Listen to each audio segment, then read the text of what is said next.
Excellence, Monsieur le Président, je vous remercie d'avoir accepté notre interview. Cette année marque le 50e anniversaire de l'envoi des missions médicales chinoises en Guinée.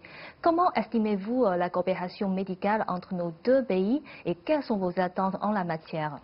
D'abord, nous devons remercier la Chine parce que vous savez qu'après le vote de 58, la plupart des techniciens français sont partis. Donc on s'est retrouvé vraiment sans ressources. Et l'arrivée des médecins chinois a été extrêmement important pour la Guinée parce que nous n'avons pas assez de médecins. Donc ils sont venus remplacer les Français qui étaient partis.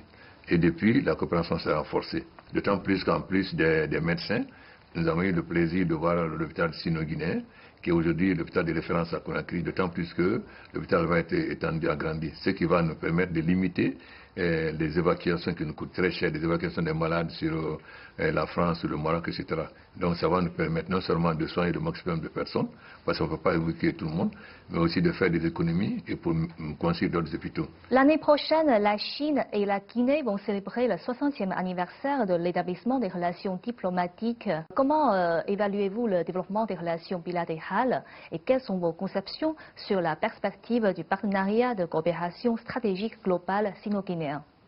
Vous savez que la coopération avec la Guinée et la Chine, c'est une coopération de longue date, puisque la Guinée a été le premier pays du Sahara à établir des relations diplomatiques avec la Chine depuis. Nous sommes très satisfaits.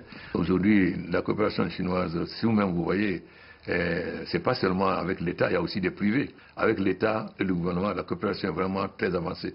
N'oubliez pas non plus qu'il y a 2 ans, nous avons signé un accord stratégique avec la Chine sur un accord stratégique sur 20 ans pour 20 milliards de dollars que la Chine met à notre disposition, en contrepartie des ressources minières que nous mettons à la disposition de la Chine. Ce que nous souhaitons maintenant, c'est la coopération avec les régions. Nous avons commencé à discuter avec les régions pour les zones industrielles, mais aussi encourager des sociétés chinoises à venir investir en Guinée, eux-mêmes dans certains domaines, que ce soit dans l'agriculture, l'industrie ou dans le bâtiment, mais aussi dans la coopération de la formation des cadres. La Chine nous offre beaucoup de bourses, nous envoyons beaucoup de cadres en Chine, que ce soit dans le domaine de l'armée ou bien de nouvelles technologies. Donc la Chine nous accompagne dans les 3 secteurs clés, la santé, l'éducation, mais aussi les nouvelles technologies. Si nous avons les 3, nous pouvons industrialiser l'Afrique et ne plus vendre nos matières premières, mais vendre des matières premières transformées en produits finis. Le prochain sommet du Forum sur la coopération sino-africaine se tiendra à Beijing. Vous allez y participer. Bien Ce sera sûr. votre 3e année consécutive à visiter la Chine. Oui. Et pendant votre visite de président en Chine, quelles expériences vous ont profondément marqué? La Chine était un pays pauvre, un pays à majorité paysanne, c'était les campagnes. Et quand on voit les transformations que la Chine a connues dans les 20 dernières années, parce que lui qui a été en Chine dans les années 60, 70, qui va en Chine maintenant, la Chine a fait des progrès extraordinaires.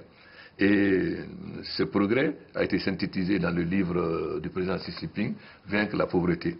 Il a montré par son expérience concrète sur le terrain que la pauvreté n'est pas une fatalité, qu'on peut sortir de la pauvreté.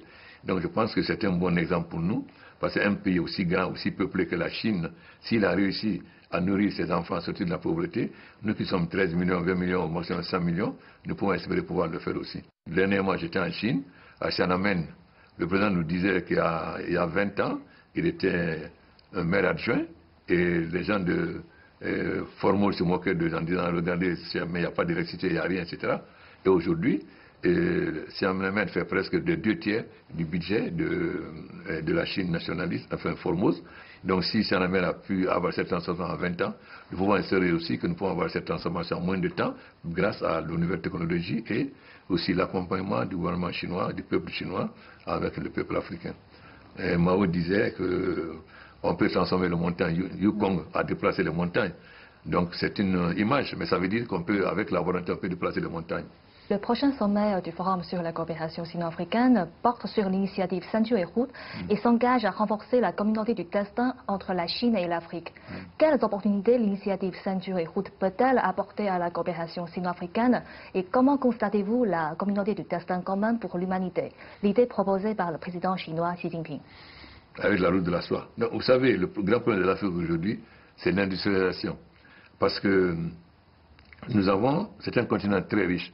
Nous avons l'essentiel des matières premières, nous avons de l'eau. Mais concrètement, comment sortir de la pauvreté, c'est l'industrialisation. La Chine nous offre la possibilité d'avoir l'électricité. On ne peut pas transformer, on ne peut pas faire une industrie sans l'électricité. Les routes, on ne peut pas développer les pays sans les routes de chemin de fer. Donc, la coopération avec la Chine nous permet de régler le problème des chemins de fer, le problème des routes, mais aussi le problème de l'énergie.